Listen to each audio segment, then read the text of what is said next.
4 लक्षवेधी क्रमांक 4 वितरित केल्याप्रमाणे अध्यक्ष महोदय, गेले 2 ते 3 वर्ष झाली माननीय तत्कालीन मुख्यमंत्री एकनाथरावजी शिंदे साहेब यांच्या दालनामध्ये बैठक झाली होती आणि बैठक झाल्यानंतर हे प्रकल्पग्रस्त जी मुलं आहेत ज्यांच्या जमिनी वेगवेगळ्या प्राधिकरणासाठी सिडकोनी संपादित केल्या, जसं आता नव्याने होत असलेलं विमानतळ, अगोदर झालेले प्रकल्प, महानगरपालिका, सिडको या भविष्यामध्ये घेतलेली आमची प्रकल्पग्रस्तांची मुलं यांना समाविष्ट करून कायमस्वरूपी करावी म्हणून माझं दालनात मीटिंग झाल्यानंतर मुख्यमंत्र्यांनी तत्कालीन आदेश दिले होते. सर्व पेपर मागवले. आपण उत्तर महानगरपालिकेने मंत्री महोदयांनी व्यवस्थित दिलेलं आहे की पण ते करत नाही आणि आता त्यांचं असं म्हणणं आहे की शासनाने हा निर्णय घ्यावा. बारवी डॅमची मुलं शासनाने निर्णय घेऊन पालिकेत पाठवली, ती प्रकल्पग्रस्त आमच्या इकडे येऊ शकतात. मग आमची प्रकल्पग्रस्त मुलं आमच्या इथे 10-15 वर्ष काम करतात आहे. आज त्यांना खऱ्या अर्थाने भीक मागण्याची परिस्थिती आलेली आहे. अशी अवस्था आहे की आज आम्ही जमिनी देताना ज्या जमिनी दिल्या प्रकल्प उभे राहिले. आज देशामध्ये राज्यामध्ये वेगवेगळे प्रकल्पासाठी आपण शेतकऱ्यांच्या जमिनी संपादित करता, पण आमची अवस्था बघून तिथले शेतकरी सुद्धा विचार करत असतात की या जमिनी द्यायच्या की नाही द्यायच्या.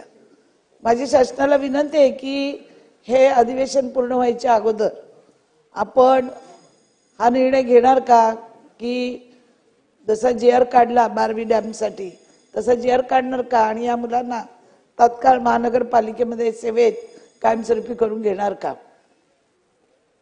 मंत्री महोदय. अध्यक्ष महोदय, सन्माननीय सदस्य मंदाताईंनी सिडकोच्या बाबतीमधल्या प्रकल्पग्रस्तांचा प्रश्न जो या ठिकाणी उपस्थित केला आहे. 2007 ते 2010 मध्ये कंत्राटी पद्धतीनं आतापर्यंत सिडकोनं 545 लोकही घेतलेली आहेत आणि 545च्या 545 हे कायम करावे असा प्रस्ताव शासनाकडे आलेला होता. परंतु शासनानं असे निर्देश दिले की या संपूर्ण प्रकल्पग्रस्तांपैकी जाहिरात काढून अर्ज करून पात्र जे होतील तेच तुम्ही कायम केले पाहिजे आणि म्हणून 39 लोक ही सिडकोमध्ये पात्र झाली. सन्मान्य सदस्यांनी MIDCच्या बारवी डॅमचा जो उल्लेख केला ती वस्तुस्थिती खरी आहे की त्याच्यासाठी एक खास बाब म्हणून कॅबिनेट समोर जाऊन एक GR काढण्यात आला होता आणि त्याच्यानंतर प्रकल्पग्रस्तांना विविध महानगरपालिकेमध्ये आपण नोकरीमध्ये प्राधान्य दिलं आणि त्या ठिकाणी परमनंट केलं.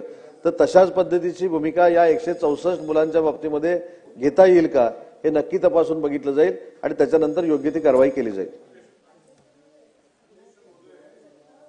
मंदाताई म्हात्रेंनी जो विषय काढलेला आहे या बाबतीमध्ये माननीय तत्कालीन मुख्यमंत्री एकनाथजी शिंदे यांच्या बरोबर 2 बैठका झाल्या. त्यावेळेला बारवी धरणामध्ये उंची वाढवताना ज्या लोकांच्या जमिनी गेल्या त्या लोकांना पहिल्या दिवसापासून महापालिकेच्या सेवेत परमनंट त्या ठिकाणी करण्यात आले.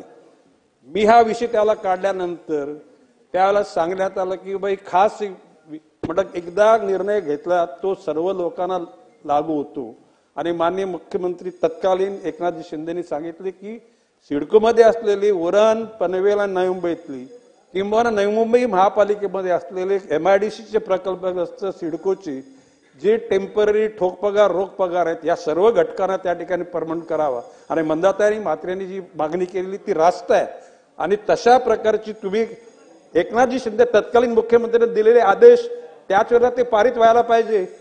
What for we are waiting? कशासाठी थांबतोय आपण?